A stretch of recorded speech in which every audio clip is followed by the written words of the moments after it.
Canadian men's national team have come off a rather successful window here in September. They went to Europe. It was a nice tour. They saw some beaches, I assume. They saw some nice pitches, and Definitely they some returned with in Wales. definitely some. Yeah, I see what you did there, Andre. I see what you did there. See, this is why we bring him for the literary purposes. But we got a win versus Romania and a win. We definitely saw some whales, and we're here to talk about it and kind of where we see this Canadian men's national team post this friendly wrapping up this year. This is the Africans. We do primarily Canadian African content. I'm here with Andre Schaffner, here to talk some CANMNt. September window was a success. We saw some nice football. I just saw some great football this entire window. My days were basically watch African qualifiers in the morning, watch Canada in the afternoon, watch CONCACAF in the evening. So I have just been just blessed with some high stakes football this window, and I have enjoyed It's it. been How a about lot of yourself? good Have you been enjoying international. it? There's been a lot of good international footy going on in the past week. It was good to see. I love the Indeed. club football, but I love those international breaks too. No, nothing beats the passion and just I've had a fun with this word. The Yeah, heart of players playing and yeah, when they're playing for something like a World Cup and especially expanded field, you see teams with an opportunity now to make it, right? Bolivia yeah, qualifying for I think the IC Intercontinental Playoff. You see teams like in Africa and Cape Verde who are a step closer to qualifying. And so even a team like Uzbekistan who qualified already, it's great to see some of these emerging countries have the opportunity to do that. And we'll maybe touch on it a little bit at the end, but we're here to talk about Canada's men's national team who went to Europe, Romania, Wales, and came with yeah. 2 wins, no losses, clean sheets, and a lot of positive talking points. I think we can go from there, especially with the World Cup coming in 2026. So Yeah, there we were are two. here There were, live. Yeah, go on. yeah, they were two great results. Mhm, There's no doubt about it. They're two great results.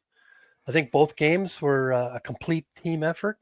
mhm. Something that we don't always see. I mean, there was a few moments where things were a little bit shady, and there were maybe a few players that maybe might not have been always on top of their game. Um, but overall, I think they controlled both of those games Mhm. from start to finish. They played the game that Jesse Marsh wanted to play, and yeah, that it was a complete success.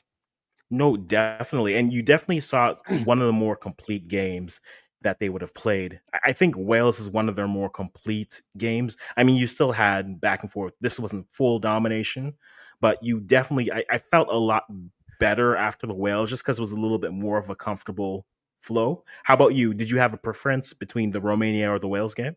Well, Romania, that game there, as far as I'm concerned, they never really got into the game the way they expected. I think they took the game too lightly from the Mm, coach on down. I think they thought this was going to be a bit of a cakewalk at their home stadium, and they had no answer. Canada's press was unbelievable, and they basically, Ali Ahmed basically pressed them right out of the game, and that that was no, that that was just that was Jesse Marshball to a T. it Um, indeed it was. Indeed it was. It so reminded me that press goal. I know it's not the same situation, but in terms of such an odd type of a goal to score, the first well, thought I had was just the Haiti goal that they scored, where in World Cup qualifiers. a I don't know little why bit, my yeah, mind went right back to that because I was like, okay, this is the goalie will deal with it. He's not. Oh, and the goalie one was just a little bit more of a clumsy situation. This one was just you don't have the time. You really don't that's have the exactly time what to it do that. was. When you isolate Ahmed on the keeper, it looked like the keeper was hesitating. When you show the picture, wide out, you can see that all his passing options were taken away. He had Mhm, only a split second or two to make a decision, and he had no decision to make, and he froze there, and Ahmed caught him.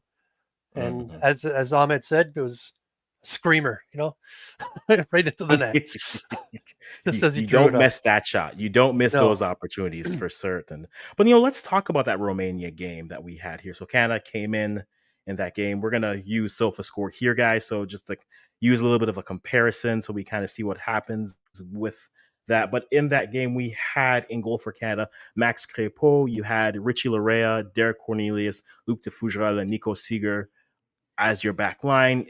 In the middle, Ali Ahmed, Stefan Eustachio, Ismail Kone, Tejan Buchanan, and then up top, Taniel O'Shea and Jonathan David. I think coming into this game, once I saw this lineup, for me, the conversation point that I had was, look, I think we all have our different favorites for who we want to be the 9 paired with Joe David. But after you can't see a lineup enough until you just accept the fact that, look, Marsh likes Tanny, Marsh rates Tanny, and if all players are healthy, Tanny is the 9 he's going to pair off with. And I think the best explanation I heard was Alex Gangi, who said, I think at his floor, even if he's not scoring, he still provides that pressing ability, which again, Marsh wants to press. And so if that's what you're looking for, that's 100%. the player who best suits that. So it fits. Yeah, 100%. If that's what Marsh is looking for, then Tanny's the guy. But I like goals, and I still want to see Promise David. Like, I guess some health issues. He slightly concussed, I think, entering the camp, so limited minutes to with Canada this camp. But I still want to see him get a run out with the national team. I still want to see him paired up there. Indeed, because he started the Ukraine game, right? No, he didn't start the Ukraine game, but he did come in to finish. Mm-hmm. Okay, but yeah, I would love to see minutes in the second half. Yes, and he's and so like for me, I do agree with you. I think him scoring, I think he offers a little bit more, even in his brief stint against Romania. I mean, he gets the ball turned over, a few shots, sees the goalie a little bit off his line, takes a cracker of a shot, it's saved.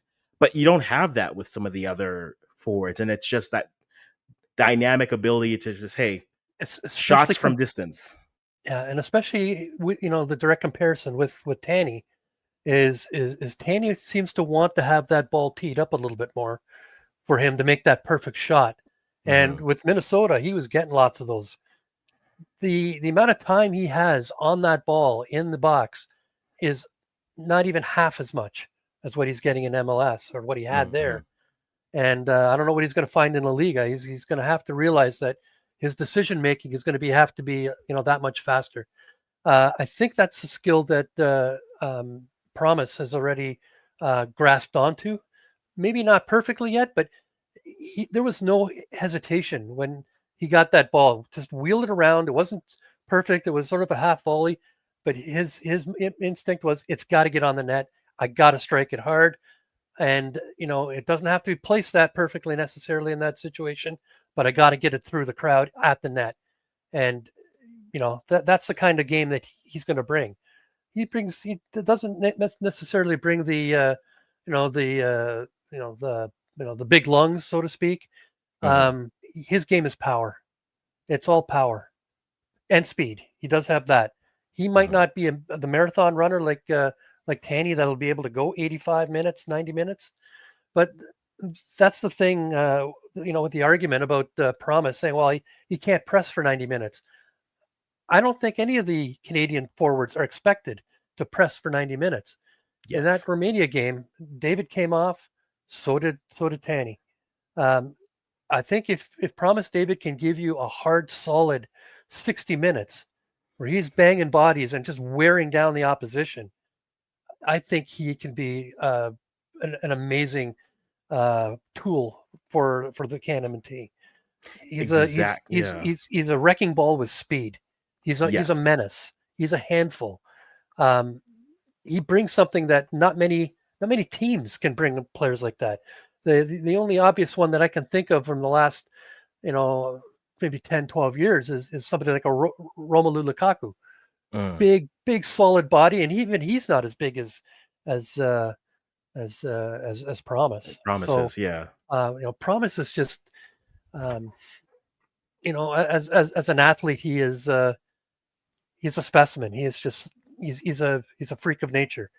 For soccer, 6'5", 200 pounds, and he can go like smoke. He's I just think that he's got to find a way. Marsh has got to find a way to get him into the game to start some games and let him see what he can do with a maestro like Johnny David right beside him. I No, think I think I agree could be there. an Yeah. excellent foil. Mhm. So I know Marsh likes to press, but I don't see any reason why Promise can't do that. Even if he doesn't go 85 minutes, if he goes 60, so be it. Look at the depth we have at striker right now. Just bring the next body on, and it's just next man up. It is. I low key want to talk about the depth at striker because I think there's a name that might be there that we haven't thought about as a striker, but we'll get to that later. But I Okay. do agree. I think that's one of the things I did like about Marsh this window. He was a little bit quicker in terms of running those rotations, getting players on in that 60th to 70th minute range because you can't press along. And In so, Romania, he did. yes, In Romania, he mhm, did. I think he was a little bit behind in the Wales, yeah. time of the clock on in the Wales game. I think he could have made that last big batch of substitutions that he made the three. I think he made them with about 16 minutes left in the game, and I think that could have been done about 5 to 10 minutes earlier. Mm, He has a tendency to wait until he sees a lot of evidence that his team is getting exhausted before he makes the move. And I think Marsh needs to be a little bit more proactive and make that move before it happens. No, that I agree with. Because if you're going to play that type of a high tempo type of a game, you keep the pressure on by making sure the pressure is constant. And that Yep. means sometimes you have to make the subs earlier than that because I think that's where you keep the pressure on. You keep them flowing, even if that means making halftime substitutions. I think that's something he has to legitimately look at concerningly, even if it's not just because a player is injured. Yeah. Because I think if he's gonna stick to this, and at this point, he's been consistent with this. If Yeah. the pressing is what Marsh wants to do, you got to keep the players fresh. You got to keep them going, so you keep that pressure building. And even the changeup, like a changeup from a Tanny to a Promise David, would be so dynamically different because they are just different stylistically Yeah. players. And it's, especially when Canada's in possession, the one thing passing wise, they'll always go the long ball route, especially depending on who the keeper is. And that was something I remember in the Mexico game watching where it was just, okay, if that's what you're trying to do, you have Tanny and Jonathan David who are trying to win these long balls, which not necessarily is their style, or you get a lot of long throw opportunities into the box, and your height is Derek Cornelius, and that's about it. It's like, no, we have Yeah. Jebison who's 6'4", you have Tanny who's 6'5", yeah, Kyle Larin who's like 6'2". Well, If that's a strategy, play those yeah. players. Yeah. The one thing about the the halftime subs is that quite often you see those halftime subs being made by managers that are looking to bring a different look to the team. Sometimes Mhm, it's often it's a formation change or some other stylistic change to the way they're approaching the game. I'm still only seeing evidence that Marsh has one gear, and that is mhm. go. And so if you're burning somebody out in 45 minutes, I don't know. I just don't see him making those subs like that at the half point of the game. But I do think he needs to make them sooner than he does. Mhm. No, that I agree with. I don't know if we'll ever reach that unless there's a player who has an injury. Like I said earlier, I don't know if he'll ever be a halftime sub type, but I Yeah. think 55, 60 minutes, if it's not working, make the change. Just make the change so you just at least have them fresh. I know it might throw off some of the rhythm of the players in, but you have to keep, if that's what you're sticking to, you got to stay true to those principles and you got to push that forward and keep that pressure on. Yeah. Once We you look get at to this Romain, 60, yeah, yeah. go. But like I said, once you get to 60, 65 minutes, you start looking for the first signs of, who needs to maybe make way. And then again, around 75 minutes, because it's sometimes very difficult for some of these players to make an impact when they're only on the field for 7, 8 minutes. So, it takes a while Mhm. for these players to get onto the pitch and start getting a feel for the way the game is going. And I think sometimes waiting too late can be a problem, and it has been in the past where I think I forget what the stat is, but The majority of the goals that Canada has given up under Marsh have all come in the second half. Mhm. They've been a good first half team. Second half, there's been a lot of problems, and I think part of it is I don't know if he's getting those fresh legs out there soon enough. No, that's something. I mean, that's. I mean, I'm thinking Guatemala. That's a situation. That's Curacao at the Gold Cup as well. That's Oh, Guatemala against was Ukraine. Guatemala's a whole conversation. Yeah, that. Yeah, it is. it's It is. That was just a a cluster. You know what? It was just yeah.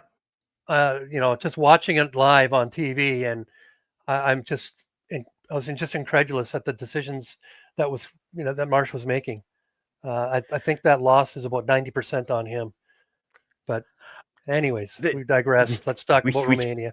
Yes, let's talk about Romania. We mentioned the subs and looking at some of the subs. Saliba comes in the 64th as well with Jaden Nelson. Promise comes in the 77th with Junior in the 79th, and Joel Waterman and Zorhan came in. I'm surprised Jaquil didn't get any run.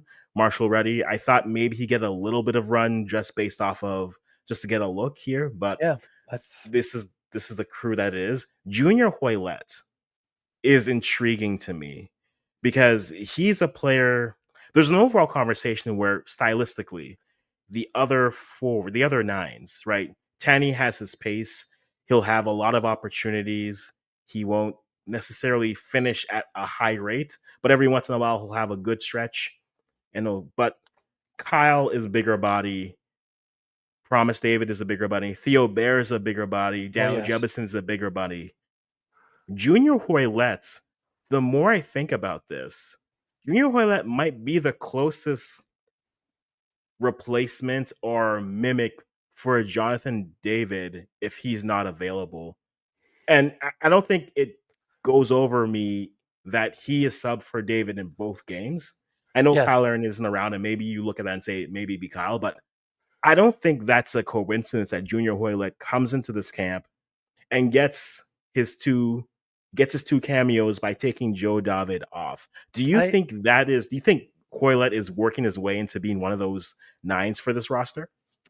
I it's hard to say. It's really hard to say.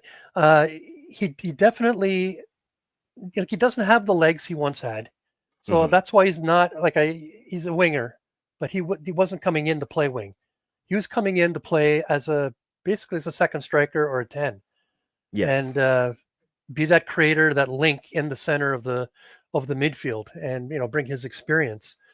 And yeah, I think he is being given a new role by Jesse Marsh to Mm-hmm. come in and be Jonathan David's replacement in the last 10-15 minutes of a match if Johnny's getting tired, getting a little knackered out there. Mm-hmm. But yeah, it was interesting because I was curious as to why Marsh actually brought him back into the camp, because I know a lot of people want to make a big deal out of the experience factor, but there's a lot of players on this Canadian team now that have been at a World Cup already. They've been playing at the highest levels for 4 or 5 years. Some of them. I think there's more than enough experience that we don't necessarily need to have that old head out there. But Mm-hmm. Junior is providing something different as that second striker, or as a maybe as a 10 to close out the game, because he No, most helps definitely. clog up that midfield and link things up. And I was impressed with the way he came in and the role that he played in his two cameos. No, definitely. And I think if you look at just what he provides, I was messing again, as every game happens, there's the group chat. And then Yeah, in one of mine, just like the first comment is, he's still class. I'm like, yeah, he's one of those players in those situations. yeah, And by no means am I trying to take a shot at Osorio, but Osorio is miscast in that cam role right now, or as an outside winger when he played against Mexico. If that's Junior Hoylett, like yeah. I feel a I lot better in that situation because there's a little bit more of that calm. There's a little bit, he's more technical. He's still playing at a decently high level. And he is someone in a pinch. If he needs to drop off into the midfield, he'll do that. If he needs to be more of that second striker, he knows when to pick his spots, and he's just still got it as a passer. He doesn't have the legs, but he's still got it as a passer. Yeah, I don't see Hoylett coming in to start any games for Canada Yeah. anymore. I think if he has a role for Canada, it is as that super sub for whatever the role, whatever the game is doing. I think he can play. He can do anything. He can help to see out the win, or if you're chasing the game and you need some creativity out there, some experience, then he can provide that little bit of extra. I mean, he's, as you said, he still has class. He is still a good player, but I think you're going to see his appearances in snippets of 10, 15, maybe 20 minutes. I don't think Agreed there. at the international level he's going longer.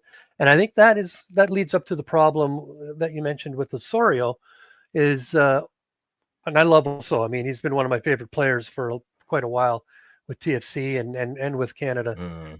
But I mean, you start hitting your early 30s, and some athletes, they start to fade faster than others. Their legs don't carry them the way they used to. And I think we're starting to see that with also more so than we are with somebody like Junior, who's actually 3 years older than him. So I'm really starting to wonder if Oso has a role on this team going forward, because our midfield is now pretty full. We've got, and you've got too many players that can do the same things that he can do, but maybe quicker, maybe stronger, maybe with more stamina. No, I've wondered what again, I'm someone who I don't celebrate the moment. So in 2022, I was already thinking, okay, so 2026, who do we need? Like, Yeah. I'm like, okay, we need to get Jebison in here. We need him to, and Jebison's been on a journey. So like, let that boy play a full season, and then we'll reevaluate. But like, I didn't have Osorio in my 26 back in 22 because I thought, okay, we should have, by that point, we should have more. And we look at the midfield now, right? The midfield, you have Estacio, you have Kone, you have Schwangel, you have Saliba. You technically Segur. even have Segur, right? Segur is a midfielder. He He's is. playing a role for Canada right now, but that's not his spot. He is a midfielder. I want to see him there at some point. No, agreed. And so, like you said, it's not by that, not that he shouldn't be on this side, but there's so much talent that has emerged that he's kind of being pushed out, and like his form at club isn't necessarily helping at this point, though he's playing a little bit more consistently. Like we said, the talent is here. And so I don't know if just based off of that, he makes the roster for 26. Maybe if it's 26 and they want to add just an additional piece, but we'll see. My feeling was that after Qatar, that he was one that had a chance to stick around. I mean, I honestly didn't think Junior Hoylett would still be balling out like he is right now. I thought that he would be probably playing a role like Osorio. Maybe the legs are starting to go, and at club level he would be playing limited minutes. That's not happening. He's actually a key player at Hibs. So, but yeah, also was one that I thought had a chance to stick around to become that old head that a lot of nations think they need. But the reality of the last year, maybe year and a bit even, is that he's not getting younger. His trajectory is no longer in the ascendancy. And we have, as we just mentioned, we got at least 5 other midfielders that are ahead of him, and that's not even including somebody like Ali Ahmed, who can also play in a central role. I mean, he's also playing a role out on the wing. I mean, he's just this jackknife that he's the tool that wherever you need him, you put him in, much like Richie Larea. Yeah. So. That is true. That is true. The wrap up this Romania game, you have goals from Ali Ahmed, Nico Sigur, Jonathan David. Are those your three standouts from that game, or is there anyone else we want to highlight there? Just talking about how well they performed in their matchup there for You know Romania. what? There were a lot of good, really good performances Mhm. in that game. I mean, Ali Ahmed was spectacular. There's no doubt about that. I mean, you can see his SOFA score there. It's as good as it's going to get. Yep. Um, I did think that Johnny David was crucial up front with his leadership, but on the that trope of leadership, let's look at Stefan Eustáquio. The Yes. way he came in after missing the summer with Canada, he just stepped right in, and right away everything gelled around him. Everything flowed. Even if he's not on the ball, he is controlling his other players. He is that veteran presence that almost like a coach on the field, helping to direct the chess pieces that the rest of the players were, and it just it was just one of the fundamental keys to controlling that game was that Stakio was right in the middle of everything and dictating play, whether he had the ball or not. He was outstanding. Um, Cornelius played a fantastic Mm. game. I mean, with all the other uh, you know veterans on the back line that would regularly play under Marsh, like kid DeFugerol. I mean, remember, Luke is just 19 still, Yep. so he's got to help him out, and he did a great job. Nico Shiger, he just turned. Did they say 22? Yeah. I think it's just 22, and fantastic young player. But again, at the international level, he's still under 10 caps. He's a relative newbie, and Derek Cornelius did a great job back there with Crepo. Crepo does a good job of marshaling his back line too. And Mhm. those were my standouts: Cornelius, Eustachio, and Jonathan David. With the star of the game, of course, being Ali Ahmed. He was No, just most everywhere, and definitely. and, and I did Mhm. like the way that Ali Ahmed and Tejan Buchanan, they switched wings quite frequently. They weren't stuck in one spot where the Romanian defense could get a feel for how these guys are playing. They would be on one wing, and then 10 minutes later, they've switched, and now the Romanian defense is going, okay. We didn't game plan for this. How do I deal with Tejan? I was gearing up to play somebody else, and vice versa on the other Mhm. side. I think that really did a good number on the Romanian defense, kept them guessing. But yeah, It but my did. standouts were again right down the spine: Cornelius, Eustachio, David, with Ahmed just putting in a man of the match performance. Indeed, and it's great to see a Tejan in form with confidence. I mean, how much more confident can you be when your first game in the Liga this year is a Yeah, hat trick? that But was outstanding. you see that player. He's a player that I will always bang the drum and say, look, I think he's a player you need to start. If it's not going well, yes, maybe you change the pace. But he is a player who attacks from the get go, and like you want to channel that in immediately. It doesn't always work off the bench. I If know you're some using that yeah.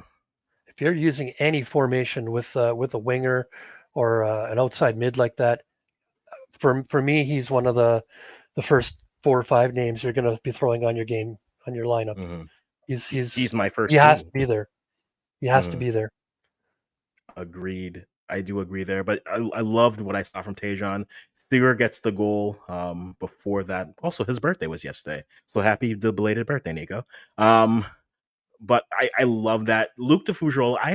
I have little negative things to say to him. I know this will branch off to a conversation in terms of how close are some of these players to pushing into the starting 11, right? I know there's a lot of talking for Seager as well as DeFugerol. I know people are saying, well, they're playing well. Do you switch them out? Ultimately, for me, I'll give you my take on it and I'll let you answer as well. Yep. I think Bombito, his pace covers up a lot of defensive deficiencies, especially if they want to push more players up, because that pace, the same with Davies. You have that type of a racing speed. you can Yeah. be a little bit lazy defensively. I don't know if lazy is the right word to use, but you can be a little sloppy and still have the pace to clean it up. There's Uh, still, I think, Davies is more technically in terms of getting kind of off those angles. But Bombito, we've seen him run down odd man situations and nullify them. And not to say Luke can't do that, but to have that opportunity allows you then to play with a little bit more on the offensive there. The same with with Davies and moving yeah, there. with Marsh loving to play that high press, that high line, you need to have that kind of speed on the back line. Mhm. Uh, Now the opponents they played this window might not have. Well, I shouldn't say they didn't have that speed. They did, but um, overall, if when you're playing Marsh's high risk, high line, you've got to Mhm. have the speed of a Bombito and somebody that's got pace, like a Davies on that back line as well. Cornelius is no slouch either. He's quicker than people give him credit for, as is Johnston, and guys like Sigur, young Fougerolles, Luc de Fougerolles, and Richie again. What can you say? You just put him Mhm. anywhere on the field when you need him, and he'll do the job for you. He's still got some wheels on him too, and he knows what he's doing. He knows what he's doing when he's He out there. he does, and like at least it shows the depth that this program is at, where you can have these conversations. Also, Yes. Ben, Ben, you can't just show up here and just casually be like, "Hey guys, we're just here." You can't just Yeah. casually say that. So Ben Steiner popping in, great to see you, man. Take some rest. You're a sicko watching all that football. You're a sicko, sir. But get some rest. Thank you for being here. Uh, words, all the words right now. But like Yeah. we were saying, the depth that this program has now that we can have these conversations, it's what a time to be a Canadian footballer where Oh, you can it's actually have conversations about this. And we exactly. want to enjoy it. And I mean, we're not just always going to celebrate these moments. We are going to be a little bit, breaking down what we've seen here, but it's great that we can have that conversation. For you, let's talk about from the back, goalie, because we're going to transition to Wales here.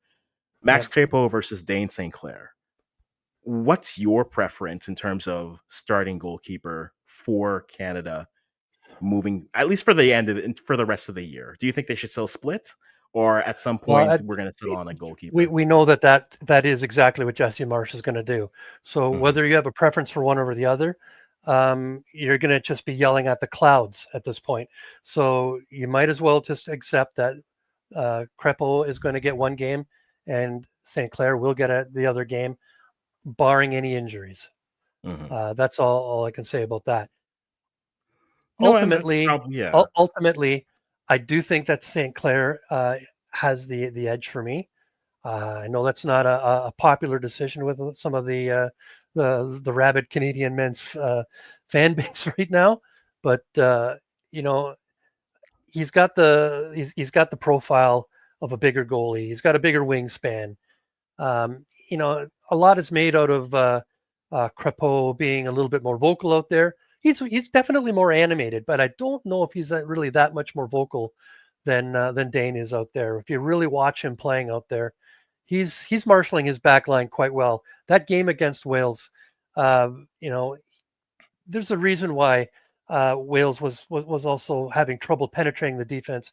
You've got Dane in the background there marshaling that back line just as well as Crepeau can. Okay, Mhm. I don't think there's any difference there. Where there might be a little bit of a difference between the two players is maybe in their distribution, but as far as you know, controlling their defense, I think it's a toss up.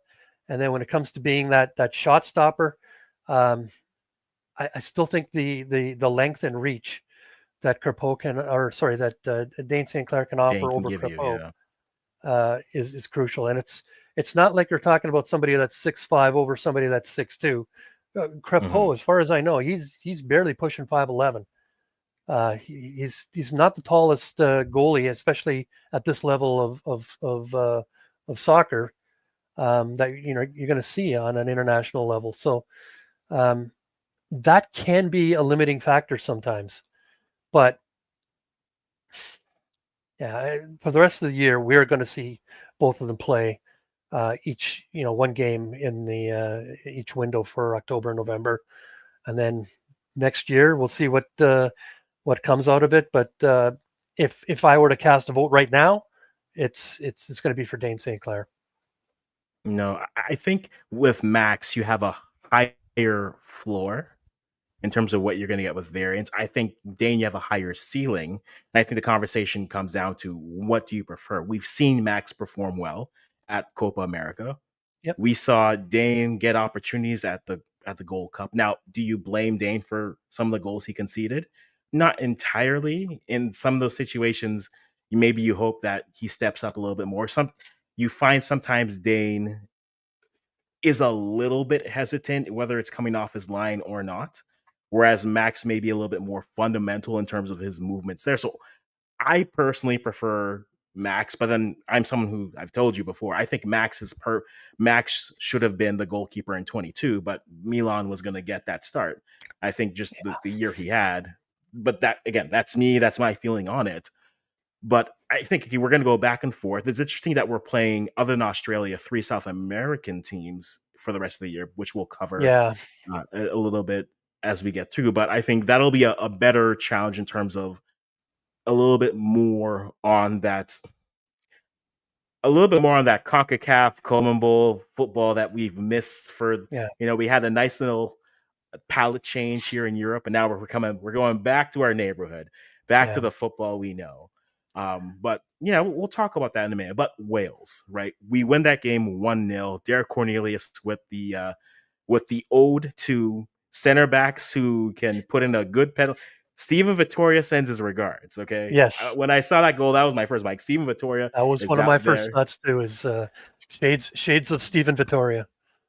Right. And then just the reality, it's a Canadian team. Of course, a center back scored. Vanessa Gilles is like, I've been Yeah. doing this for years. Yeah. I've been doing this. But we look at this game. What are some of the positives you take from their matchup against Wales? Because I like their matchup against Wales a lot more than Romania just because of how the game flowed. And I felt they picked some of their spots. But how did you find this Wales Well, matchup what here? I found in this game, especially the first half, is they really took the game to Wales. Mm-hmm. I think Wales, again, similar to Romania, I think they thought this was going to be a much easier match than it was. Yeah, I know that Wales was putting out a couple of new players, giving them their first cap here and there. But I mean, this was not Canada's A team out there as well. They took it to Wales. Wales could have had their butts handed to them on a platter there. Mm-hmm. That at the end of the first half, Canada could have been up 5-0, 4-0 at least, with you know just a few inches here and there, and Yep. maybe if it was a game that mattered, there would VAR would have probably intervened on that True, true. second minute Richie Leray getting stepped on in the box. Um, Mm-hmm. I think this game flattered Wales immensely. Mm-hmm. They had lots of possession, but what did they do with it? A lot of it was panic passing among their back line and maybe trying to get it up to their midfield, and then there's Canada's press just forcing them to go back again. Uh, Yep. they never Wales never looked comfortable in this game, not for a minute. And if you saw we all saw the reaction by Greg Bellamy after the game. There, Yep. he looked a bit shell shocked. He did. He was left speechless. Yeah, he was upset about losing, so he was upset about Canada celebrating. But Yeah. you know, I really think they did not believe Canada was going to come in here and you know run them off the field almost. If Canada could have finished a little bit better, Yeah. this game would have been a blowout after 45. As it was, it ended up being 1-0 late in the half, and then the whole game just ran from there. And Mm-hmm. it became a lot more tightly contested because that just one mistake, and that ball could be ending up in the back of your net, and there goes your lead. And all that good work that you did in the first half is gone. Mm-hmm. But No, Canada, and yeah, as people described, they bent, they didn't break. that's a good way. And again, after a window of watching international football, man, that second goal matters so much. Yes, And that was like, and not to say that I'm gonna. This is my complaint now with Canada. We didn't score enough. Andre, I'm living a good life right now. We didn't score enough. Is the we life didn't. I'm living, Not in this and game. not in this game. And right, you have Kone hitting a post, Tejan with a few opportunities, That Saliba. cheeky backflip by the Oh, back heel by the Fuggerol, that would have been the well, actually, I that don't know was if it would have been the goal of the match because I mean that strike by Cornelius was something. But I mean, it could you, was. if you would have seen that one go in, that would have been hitting the highlight reels for the next week as much as Cornelius's shot. Uh, They would.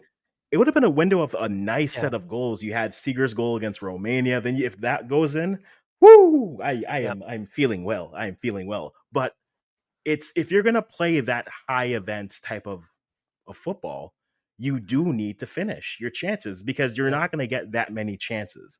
And that's like the one concern I had in this game, which was if you're gonna play that high intensity that early, you have to finish those opportunities because against better teams, those you aren't going to get as many of those opportunities, which means you need to convert some of them. And Jonathan David, I don't have any concerns with him finishing. no, Tanny is a player where again he'll go matches and matches and have great opportunities. Even in this game, second half, he has a breakaway and skies it over. yeah, And he at that had, point, you're like, you put it on frame. At least yeah. if you put it right at the keeper, it's like, hey, you made the I goalie do thought he had something. two opportunities there. There's one where he came in off the, I think it was off the left wing, and he shanked it. Mm-hmm. And then there Yes, was the one where he yeah. had the clear cut breakaway, and of all people, Bellamy, outruns him and catches up to him at the box. Mm-hmm. I just think Taney needed to either be more decisive in his run to not get beat, or he needed to be a little bit more self aware of what was going on. And seeing Bellamy coming up, and maybe not just go for the hopeful shot, and maybe Mm-hmm. just control that ball and see if he's got support coming up. I don't know. I was disappointed in Taney's decision making in that moment. In that moment, that it reminds me of the goal he scores at Leagues Cup, where I forget what Mexican club it is, but he breaks away and he has time then to size up his shot and put it in with the defender trailing him. He's not going to have that time in against Wales, let alone in Spain. And that's something I think he'll have to Exactly. learn to be a little bit more decisive, a little bit more direct with those choices. Get to your spots, put that shot on frame. Heck, put it straight at the goalkeeper, put it on frame. It had None to of get these field exactly. goals, It right? had to be on frame. Make him Mhm. work for the save. Maybe he kicks out a rebound. Maybe he parries it into the path of maybe I think Buchanan was still uh, on the field and was running down. I mean, he had a defender with him as well, but I mean, if there's a loose ball there, I'm sure Buchanan would have made every effort to get to it first. Mhm. Yeah, it I think that game against Wales, again, we're talking about fitness, with a guy like Promise, but I thought that game was crying out for a Promise David start. His Agreed. size would have just totally been overmatching the back line that Wales was putting out. I mean, Ben Davies is generally a left back. They had him playing left center mid, and Yeah. Cabango, yeah, he's 6'2", but I mean, it, 6'2" isn't 6'4", it's 6'5". not 6'5". As someone So who is 5'6", I can tell you they are different heights. They are different heights. yeah, that was my disappointment in that they didn't finish enough of their chances in that first half to Mhm. really put the chokehold on Wales. It made it into a bit more of a nail biter as the game went on, but Mhm.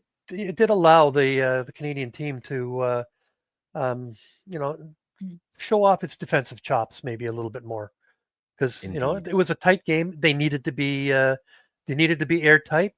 Ultimately, they were. No, they were. I loved in the moments when they had to take control of the match, they could.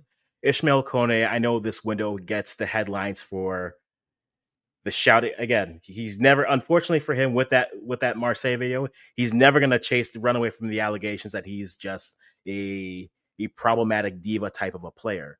But when he's on the pitch, when he is on, which we saw against Wales, and we've seen in other situations, he's metronoming out there in the midfield. He's making the right decisions, and that allows Saliba to then be more free to either attack more or move into the spaces where he can be effective as well Yeah, when he is on it. That's always a question with him. When he and is I on, think I think he's we're witnessing.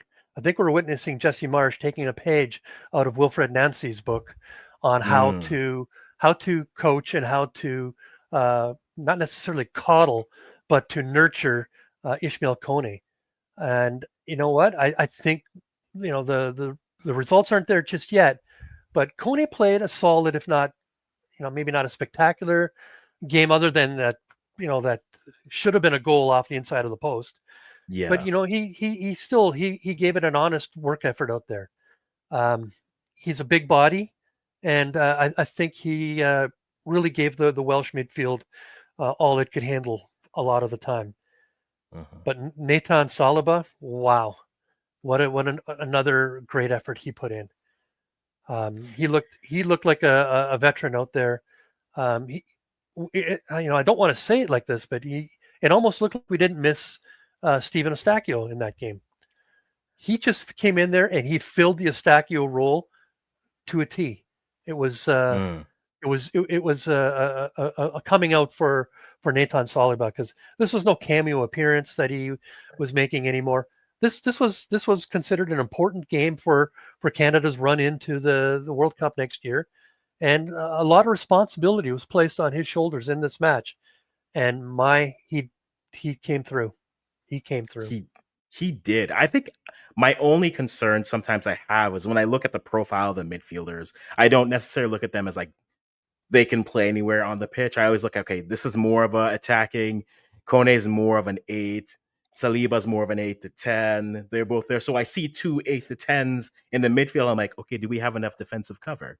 They were able to do it. And then that's where that's like my only pet, like just picking at Well, things where I'm like, I would rather if you don't have a Stacco, I'm like, okay, just throw in Schwanyang with Kone or throw in Schwanyang with Saliba, but give me I, Schwanyang who I, can play I a little deeper. But they showed well in this game enough where I'm more comfortable with seeing it further well, forward. I think Saliba showed that he can drop back a little bit and be more of that Mm-hmm, deeper lying playmaker, because he basically was Steven Eustáquio in that game.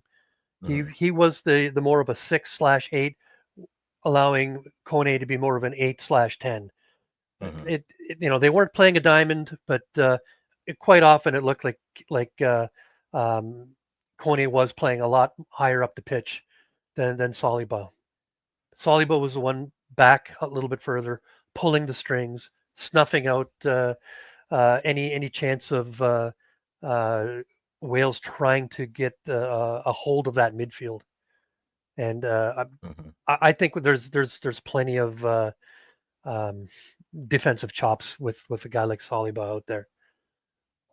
What I was No, definitely. disappointed is that because of injuries, etc., we didn't get that opportunity to see Nico Seeger have that chance to Mm, play in the midfield from start to start a game and really show what he can do. Because I think he is more of that deep lying playmaker, like um, like an Eustáquio, mm-hmm. than even Saliba might be. But unfortunately, especially the way Marsh sees it right now, until Johnson is back and fit, it looks like he is handed the right back keys to Seager. It is, but well, one of the benefits of having basically a midfielder who's playing out wide is that in moments he will tuck in and give some support because one thing I'll always say with players is though you put them on the pitch and tell them play, you're Yep. always going to naturally drift to where you normally go, right? Yep. It's a criticism that I'll have with some teams who say let's just play three straight strikers. It's like, yeah, well, they're all going to want to be in the same space. Just you sometimes you have to put players where they can be successful and where they know, because Yep. then they'll operate in those spaces a little bit better. But I think that's one positive of having Seager as your fullback because he can tuck in and provide that support. The only problem, and we saw it early in this first half, is sometimes that over pursuit leaves you a little bit vulnerable to some odd man opportunities. Wales had like a free opportunity that they scuffed early on in this Oh yeah. game where we ran too many people to one side, pressing. That's one of the downsides That of that style of play. But if that guy could have pulled off that bicycle kick in that weather, that would have been mm, spectacular. But I mean, mhm. you know that unless you've got a terrifically skilled player out there that can pull that off, it was not a high chance that he was going to do it, and we saw that. Mhm. Most definitely, most definitely. So they win that game. Derek Cornelius again, free kick going. I'm trying to even think of anyone we haven't talked about because they didn't rotate too much, which I like because it's nice to have a group have a little bit more cohesion. Now, once people get healthy, I'll be curious to see how much rotation goes through. Who are the first players off the pitch? Does a window like this? I don't know if he had his baby yet. If he did, congratulations, Kyle Aaron. But Yeah, like, does a window like this does that hurt Kyle Aaron? Is he I don't unfazed? think so. Because I and I don't would think so. tend to agree because you didn't really give Promise any run. You didn't give Theo any run in terms of how much And a start I know there. Yeah. Tanny got the assist on Seager's goal there late in the Romania game, but Mhm. he didn't do anything to pull ahead of anybody necessarily in that race to be Mhm. Jonathan David's strike partner either. And that's my Yeah. opinion. I you know, I love all these guys. I love all the different things they can bring to the team, but I don't see anybody that has taken the reign and run with it yet. I still think Promise has to get that chance. Mhm. Uh, you know, I think Tanya has shown what he can do, and I think he's definitely going to be on the team. But uh, I don't think he's a lock to be Jonathan David's strike partner game in game out. I still think we need to see what Promise David can provide. That's my take Mhm. on the forwards. As far as Kyle Aaron, like he's just what is he 31 years old. So yeah, he's on the wrong side of turning 30, but he's still a very good player. He was on a very challenged Mallorca team last year that had very Mhm. little Yeah. offensive nous. They couldn't string together a creative sequence if they tried on that team. It was industrial soccer in Spain, as far as I'm concerned. Uh, it was all defense there and very Yeah. little. He was often left up front all alone, no service. And a team like Mallorca, they didn't score much as a result, and it did shine a poor light on a lot of the players up there. Even his strike partner Mariki didn't look great on there, but does really well with what Mhm. is it, Kosovo? I think is where he's playing. I think a new environment, a new change of scenery in Feyenoord is going to do a world of good for Laren. I still think that at the Yeah. end of the day, even if he doesn't start necessarily with Johnny David all the time, he's still going to be one of your first guys off the bench to replace the striker that's coming out. Whoever's run their legs off for that game. You need somebody to close out a game the last 15, 20 minutes if you got to win. Laren's your guy. He's a very smart player. Even if you're trying to go for that win, I I still think Laren is still not bereft of any uh, goal scoring ability at this point. What we saw in Mallorca is clouded. I think the way the Canadian fan base has looked um, at Laren to some extent.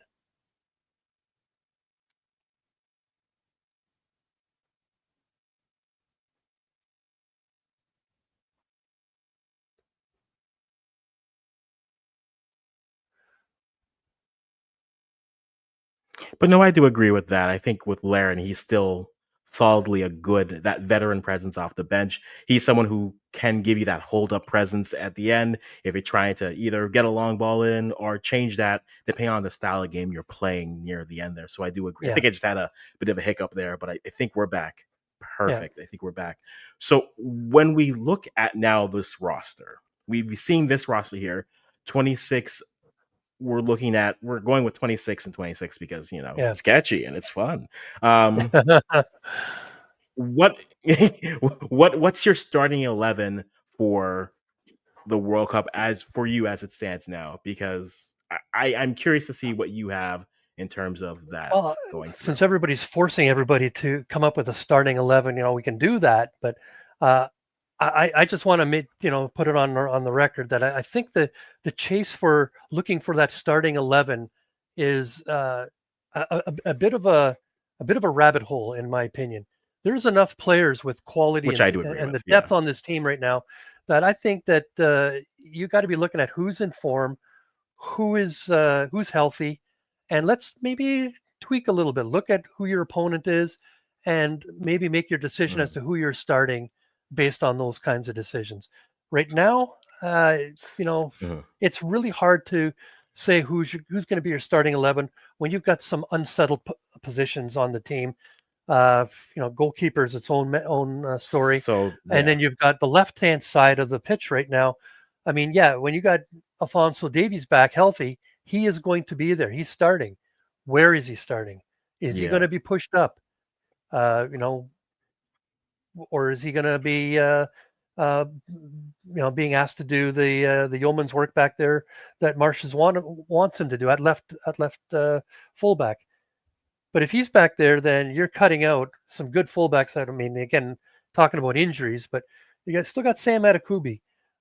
You still have uh, Zorhan Basong, who is, he's not playing a lot of left back right now with Sporting, but he's that's his natural position, and he hasn't really put in a foot Mhm. wrong for Canada in the limited opportunities he's had. And then you've got Richie Larea, who nominally a He right back, hasn't. right midfielder, who can Mhm. just again he's that multi tool that okay where do we need to stop the leak? Okay, it's at left back this window. Okay, Richie, can you do a job for us over here? So now he has been playing spectacular at left back. Do you have to find a position for him? So I really think it's hard to come up with that starting 11, especially on the left side when you don't know exactly Mhm. where you're going to be putting Alfonso The Davies. health will be. Yeah. I would then say on a flip side, then let's look at it from here. Who you think their stock is down after this window, and whose stock you think are pushing closer to, if not into, that roster? Because Zoran for Basong is a player for me, which I think stylistically fits what Marsh wants to do, but based Yep. off of form, when we said at the beginning, I'm surprised they didn't give Marshall Ruddy even a bit of a run. He's been playing 70s, 80s, 90s with Charlotte. Yeah. He's has the form, and I don't know if it's just style or this is the first time he's seen the player. Sure, if he gets called up because Davies won't be ready in October, maybe he gets called up in October again, and maybe that's when March decides to even run. But he to me is That's a good point. he's a player that I feel that you need to see that in the event because I'm someone who is always going to be a form over experience because I feel that your form sometimes is easily more replicated, even though knowing the system matters. There is value to knowing how the coach wants to play, and you always have that. And every coach will have their favorites. But Yeah, I don't like seeing the what you just mentioned. I don't like seeing the favorites brought up mhm, too much in the international game because you don't have a 40, 50 game club schedule for the year where you can just ride somebody for a little while and go, well, yeah, this guy is he's done it for us in the past. We'll see what he can do, and then whatever. I think you really need to be bringing in those players that are doing it at club level. They're on mhm. their game right now. They're feeling it. They're in form. Plug those guys in. Get those guys on the pitch for your country as well. So again, if you want to start looking at the depth on the team and who's going to be there for 26, I mean, I'm going to have to go with the assumption that Jesse Marsh is still going to be putting Alfonso Davies as a left back. So as such, that's where he's going to be. There's your starting left back. Who Mhm. backs him up? That's the question. Uh, Is and I think Atakubi that's going a to be fair point. healthy? Yeah. Mhm. Is Basong still going to be uh, in there? I mean, with the number being 26, there's a good chance Basong could still make that role as the backup. but Alphonso Davies is going to be your left back. That's going to be the easiest one out of the 11 right there. Mm-hmm. I I don't know agree if with you that think any there. differently Yeah. there. I don't. I think for the most part, the 11, I think Marshno, I'm not going to say I know his 11, but based off how he's selected, barring injury or someone catching just nuclear heat and Yeah, just running, I think the 11 is the 11, right? I think it's Bombito, Cornelius, Johnston, Davies, you're back. I think it's Dane is your goalie. I think it's Kone Stacchio in the middle. I think it's Tejan on one side, the other side, left midfielder with Davies. That's the more interesting because with Liam Miller coming back, uh, Ali Ahmed has been playing well. And then what do you do? The Schaffelberg finally find club form. Though that's there. And up top, it's Tanny and Joe David. I think that's who they're running with. So the only one for me is at left. But outside of that, then that's what I want to see. So whether that's at those 60 minutes, are we trying to Jaden Nelson again to see what he can do? Are we yeah. running a Promise David to see, okay, show me 30. If I'm not going to give you a full game, a start, show me 30, right? Are we going to take off for one of these games? You know what? One of these fullbacks, Zoran, you started versus Ukraine, but you know what? Now you're playing a Central or South American side. You're playing Colombia. Let's see how you handle that, right? Because We will definitely need to see how they react to different opponents. mhm, we And definitely will see and that. with all the injuries that are still going to be carrying over to the next window, we should see that opportunity present itself. Mhm, With the exception, I think, on the left wing there, left midfield, because Liam Miller is going to be most likely back with Canada because he's training. He's in full training with Hull City right now. So mhm. um, he's put that injury behind him. It's a race to get fit and see where he's going to land. I think that he's going to be called in October, and then we'll see because there's a log jam there now because Yes. nobody's taken that spot necessarily uh, as their own just yet. Ali Ahmed has made a big statement to take that spot, but again, he's not going to take it over somebody that has been injured for the last few months. They're going to give every chance for Liam Miller to show that he's back, and maybe if he's willing to retake that spot again. So you got Liam Miller, you got Ali Ahmed, and then Schaffelberg is one of Marsh's favorites. If you've got Liam Miller and Ali Ahmed in that role, where does that leave Schaffelberg? If it's right Maybe now, with a if 26-man it's roster.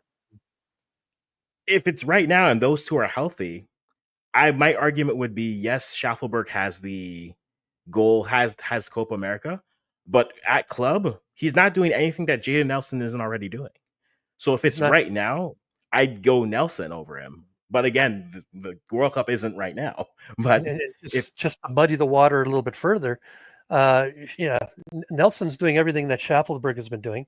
But let's look at a guy like Theo Corbin, who hasn't been given a sniff for 3 years. Okay, he's on a poor team, but he's getting some results. He's working very hard for Toronto. He can't get a sniff.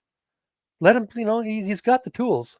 Let's see what he can do. But I don't think it's going to happen in in this World Cup run. So yeah, the way Schaffelberg has been playing over the past year, I think he had I think he had a bit of a peak last year, mhm, and he was outstanding in the Copa. He was outstanding for Nashville. This year's been a completely different story. mm, Uh, the injuries, minutes have not been great, and then again, even with Canada, you saw in that game there with Wales, he got his cameo at the end. I don't think he did himself any favors with the way he played. He looked a little bit no. lost up there. I don't think compared to say an Ali Ahmed or a Liam Miller or even a Jaden Nelson, I don't think he understands the defensive half of the game to the same extent. He is a runner. He likes to run down that left channel. So how is he gonna blend with an Alphonso Davies, for instance, who also wants to get up that wing? Liam Miller, Ali Ahmed, they're not afraid to cut in, to Mhm, go into that middle and see the far wing to an on-rushing Davies. Schaffelberg might just get in his way. Yes. Again, maybe not a popular And opinion, but it is. That's it's mine. it's a thing to keep in mind. Yeah, hey, we're on the internet. Everyone has popular opinions. It's what we do. But I think that's a fair point when you look at the pairings, especially fullback to winger or outside midfielders. Those things do matter, which is why Liam Miller, I think, was a great pair for Fonzie, For because Davies, yeah. Davies could play off of him. They both were defensively responsible, so if they had to step back, they would support. Schaffelberg hasn't shown too much of that, though he has the potential to do it. But he's also a player where I'm not saying he's reached his ceiling, but he's a player to keep in mind in terms of what is the actual ceiling for this player versus what are you looking for. If his job is, I feel like Schaffelberg, even at his peak, at his prime with this team, I think he was the perfect player he's a 45-minute player, which is Yes. you either play him for the first half, or if the first half's not going, you throw him on in the second half, and you know he's going to give you gas for 45 minutes and just be a constant pest and just create like he did against Suriname, like he did in Venezuela. That I think that's his best usage right there. But then is Marsh the type of coach who's going to 45-minute sub unless a player is injured? Things to keep in mind. We have so much to see and so much to learn over these next two Next two windows. windows for sure. Next two windows for sure. Yes, which we have Canada playing Australia on October the 10th, and then 3 straight South American teams: Colombia Yep. on the 14th, Ecuador on the 13th, and they just And then announced Venezuela. Venezuela today. So 3 South American sides, and then Australia. I think Australia, for a team that will sit back and challenge them on the counter, I think that could be a fun to see. Okay, how are they built? But these other, when you play the Colombias, the Ecuadors, the Venezuelas, like we said, we're back home, right? I always Yeah. make the joke. I've saw a lot of comments over these games playing in Europe where people say, isn't it great to play like European teams where we're just playing football?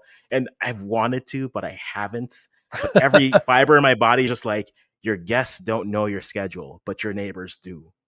Yeah. Your neighbors know your schedule. Yeah. And so I think that's something that we'll have the opportunity to watch. What are you looking for? Son, don't worry, I've seen you. And everyone who's here in the chat, we have seen you guys.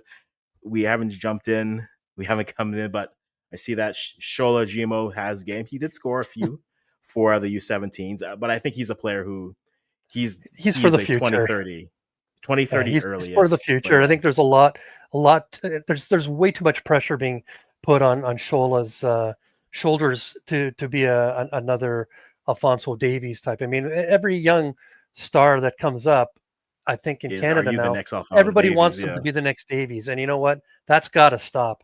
There's too much pressure on some of these players. Look at that was it TJ Tahid? Yeah, he just went to Albania. He just went to Albania. Look at the trajectory he was showing about 2 years ago. Everybody thought he was going to be the next thing, and it's not working out.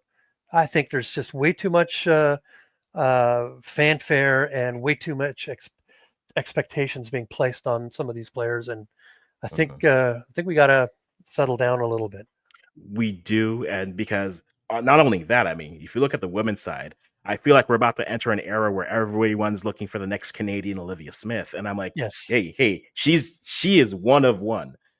And and not to say that the players, like I think a player like Kaylee Hunter is going to be good. I think Annabelle Chukwu will be good, but when you see that, everyone's going to come and say, okay, well, they got theirs. Can I find mine? Florian Jord, I think, starting at PSG, it's a great club for her to start at. Oh, no But kidding.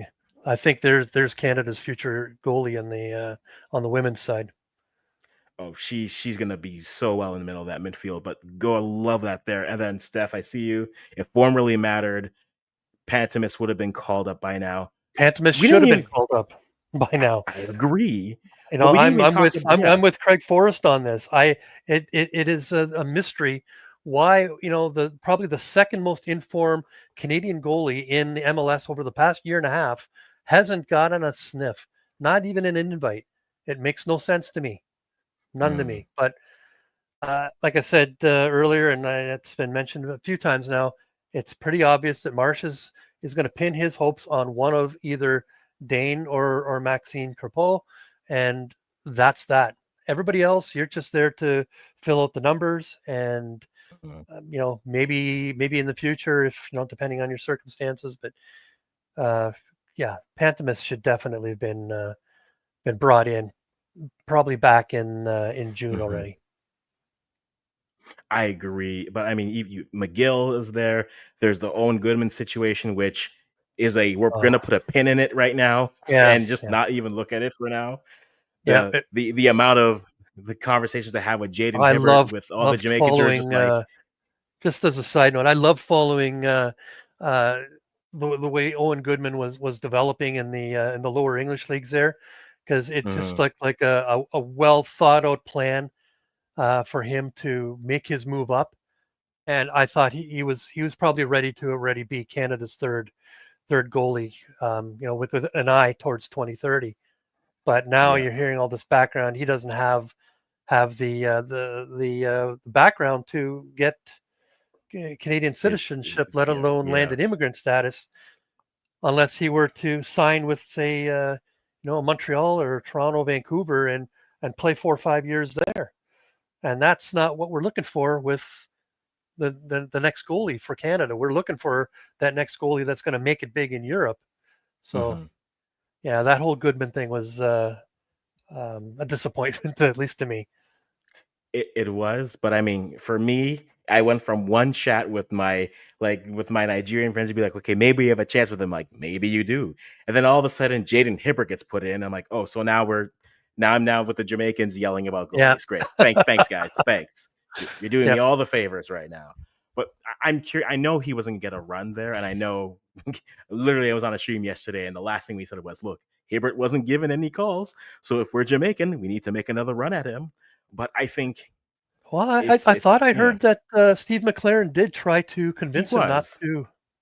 not to make the move. He wanted him because look who actually who because I think Blake is injured right now. Yeah, Blake is And injured right now. They have to start Jamali Waits for the Blake's last getting two up there games. Yeah. too. I mean, I Hmm. don't know if he's going to try to be one of these goalies that's there till he's 40, but Yeah. they definitely need somebody No, they to do, and I think I th- I think the goalie situation in Canada is a lot more open than we realize, or a lot of us are accepting that it is a lot more it open. should be more open Yeah. than it is.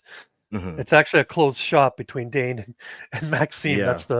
That is the problem right now. Like, what happens if these two both, run into injuries, or one of them loses their form altogether coming next It's year, and Tom then the McGill other one is season. injured? We're in trouble. We It's should have Tom had, McGill season then. and that's not comforting. He's too inexperienced. He hasn't really played much professional Mm. football yet. Yeah, yeah. It'll be one that we watch and have to keep an eye on as it goes through. Yes, Steph, I see here. The fact that isn't the clear number one is it's it is.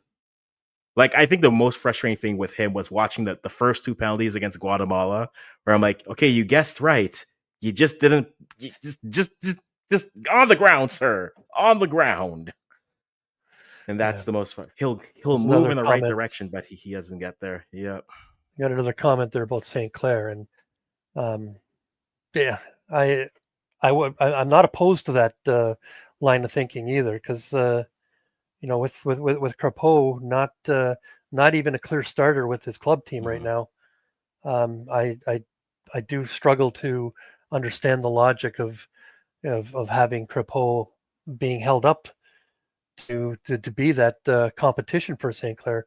I do think it should have been Pantemis over him. Mm. But But it's something we'll anyways, keep an eye on and go that's for. But that's what we yeah, have to because watch. it is something you have to watch. On to something is the reason why Crepo is getting Hannah's spots because he was missed.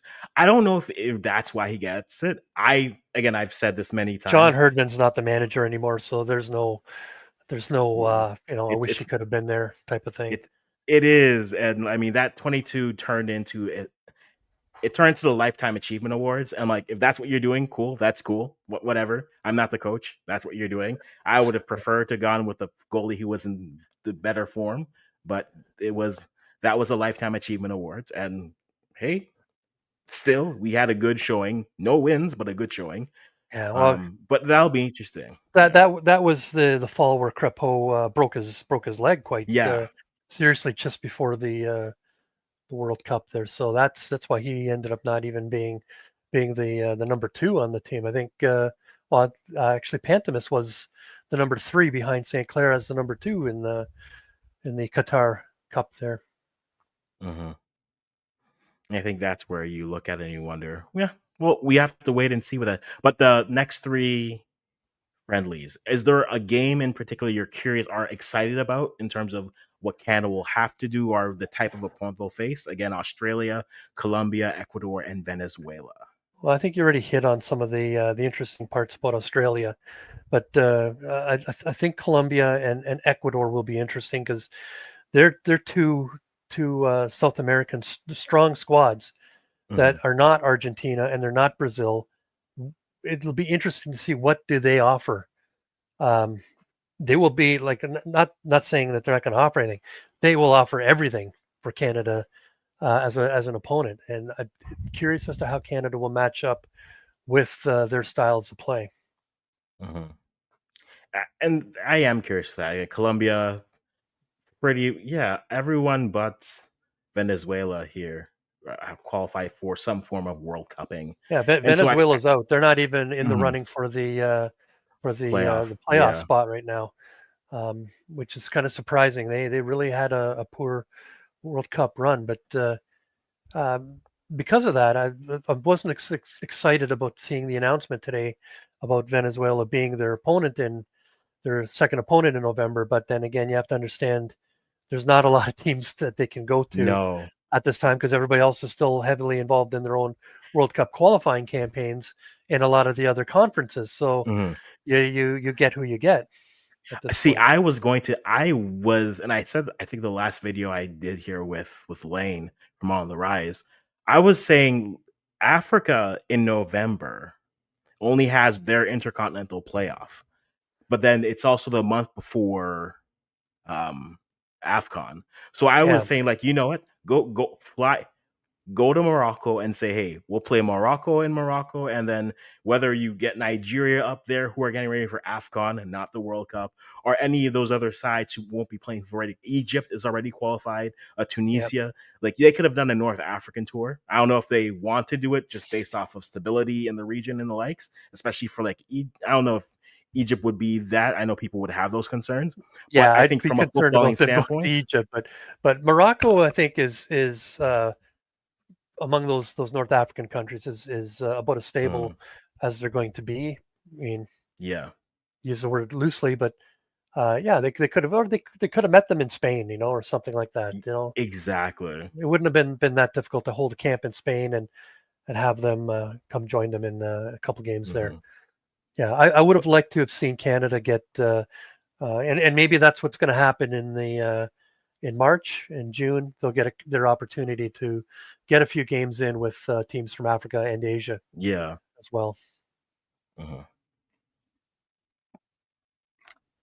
There was talk about possibly a January camp, which Yep, I don't know what you can get from a January camp just based off availabilities, other than maybe seeing ends of the roster, right? Maybe looking at like players 18 through 30 type of a situation, if that's not pretty more, much about and all you're then going to get kind of because everybody shoring it else is up still playing. from there. Because everybody else is still in Europe and they're playing. There's even the Yeah. ones that are on extended winter breaks. I doubt you'll see them coming to a Camp Poutine. This is a development camp. I think as a Yes. development or identification camp, whatever you want to call it, they should have had Camp Poutine last January. I think it should have been January 25, where Hmm.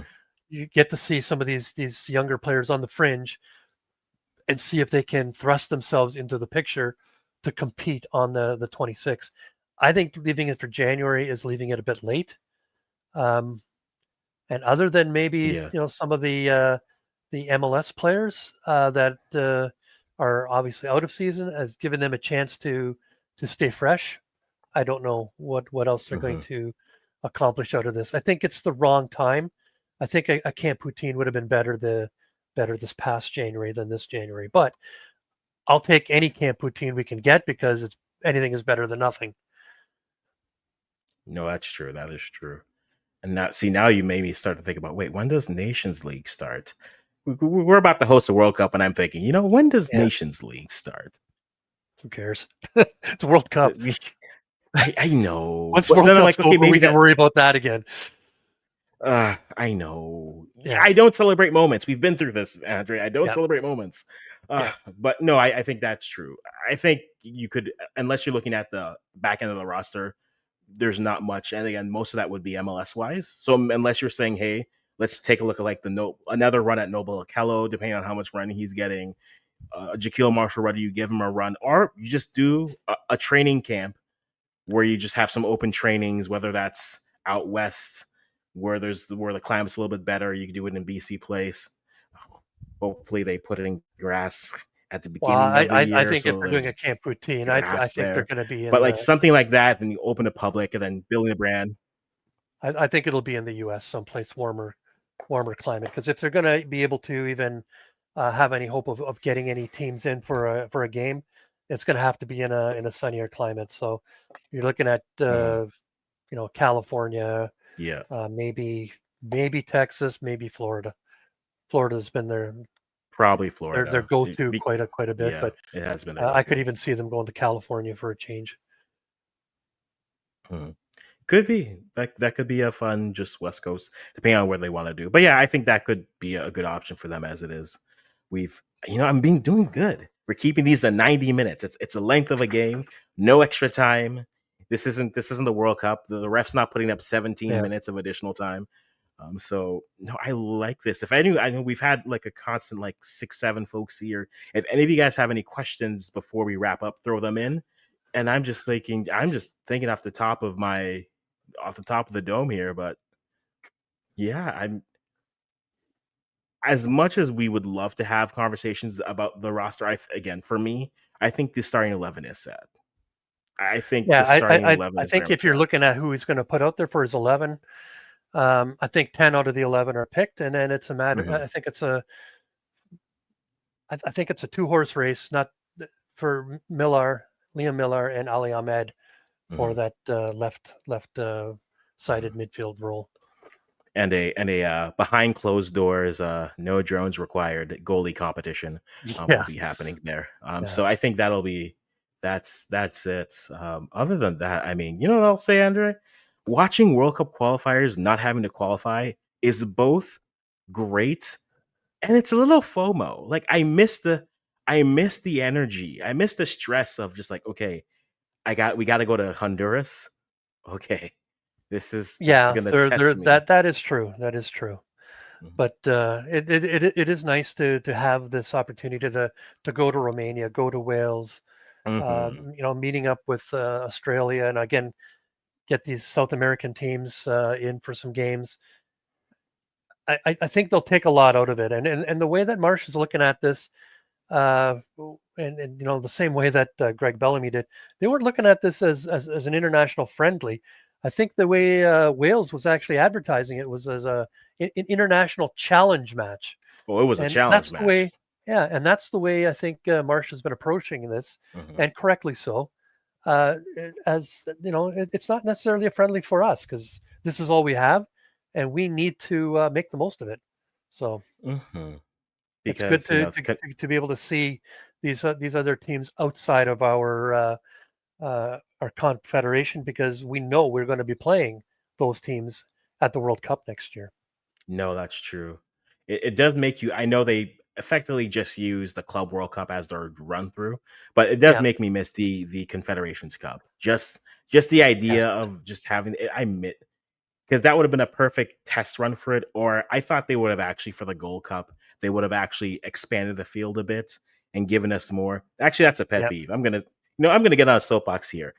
yeah, We didn't co-host the Gold Cup. Okay, just because we had one game doesn't mean we co-hosted the yeah. Gold Cup. I need 3 games minimum to say I co-hosted something, and so we got a I think match. it would be a positive development for the Confederation if they didn't have the games being played always in the United States. Mhm. But the other flip side of that is it's a summer tournament, and you start going down to Mexico or Latin America or the Caribbean, it's hot.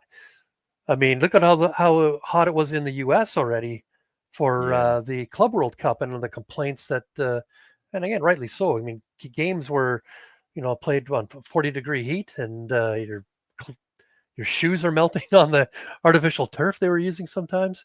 So Right. yeah, but it would be good if you could get maybe have Canada host a tournament every once in a while, and yeah, just find a way of maybe even for some of these other countries, like they did a few years ago, where at least the opening rounds In um, yeah, where on specific some of the countries, group yeah. stages were held in other countries.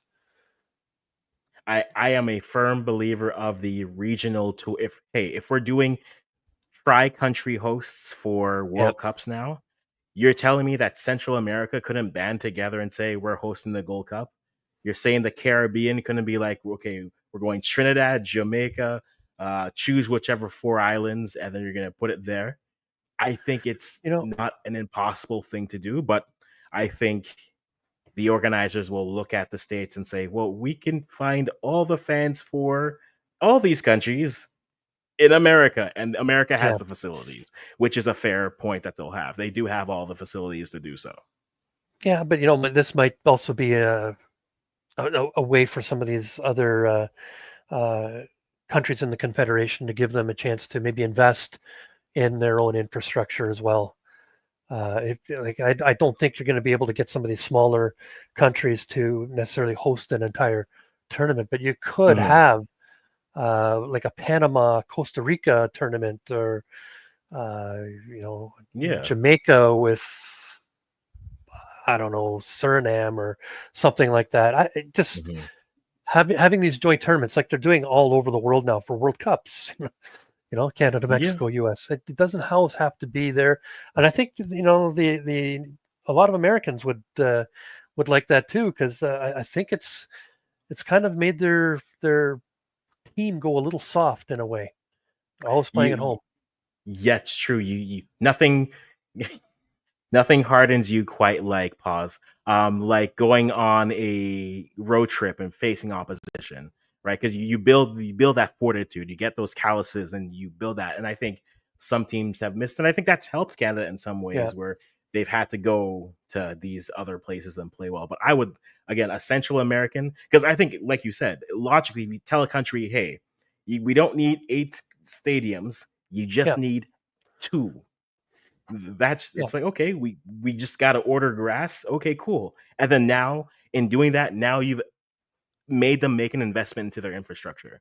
So yeah, now they all have something that's there, because I think that's something I wish the region would take more of a step in terms of, hey, I would love, and I'm not as versed into CONCACAF as others, but I would love if CONCACAF said, hey, this is a standard for stadiums, which it kind of do, but you need 9 things of these 12 or 14 principles. And if you don't, here's a fund that we can help you guys. So whether that's like pitch, because I'm not, Canadians are, after World Cup qualifiers, we're not allowed to complain about pitches. Okay. yeah. We did it too much. We But did it too the much. expectation that everybody outside of the U.S. is going to be able to afford to make these gigantic 75,000 Mm, seat stadiums is a bit much. And in this age of televised games and streaming yeah. games, the audience reach does not need to have every game being played in a gigantic stadium like that. That's just my feeling.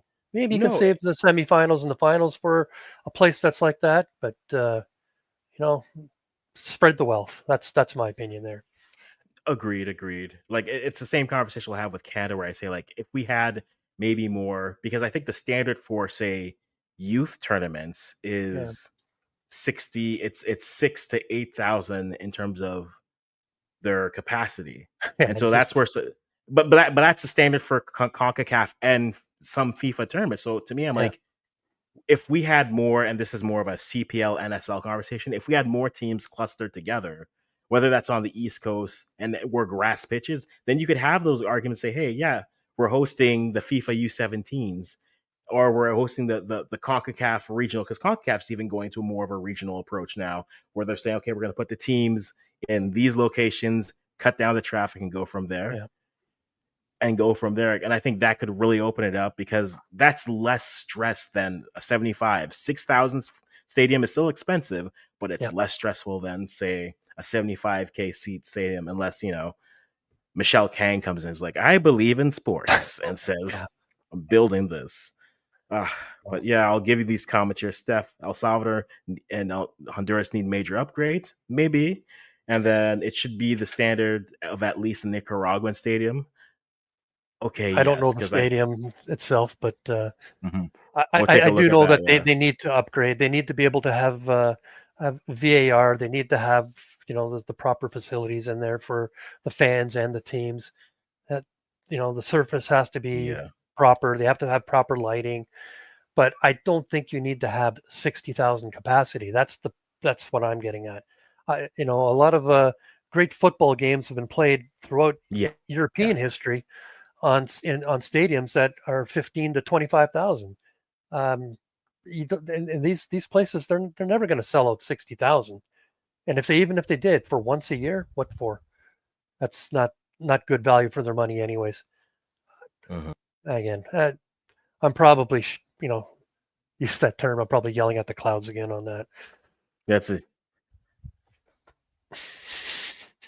Yes, we've reached a level where we're old men yelling at clouds, Andre.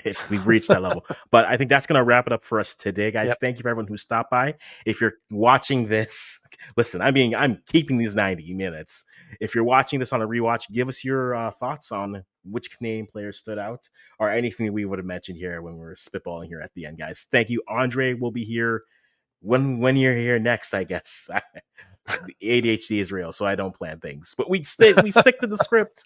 We stuck to the script today. I did a pretty good job of that. All right, guys. Thank you again. We did. And for those of you who are wondering, I will have something on AFCON's Match Day 8 recap, probably out this weekend, or I'll just do a live on Sunday and we'll talk about it then, because much to talk about in terms of African World Cup qualifying. But guys, this has been a Kwesi here from the Africans. That has been Andre Schaffner. Find us all on our social medias as are here. I'll put Andre's in the link in the description, and mine, you guys know it already. And as always, I'm just going to stop talking right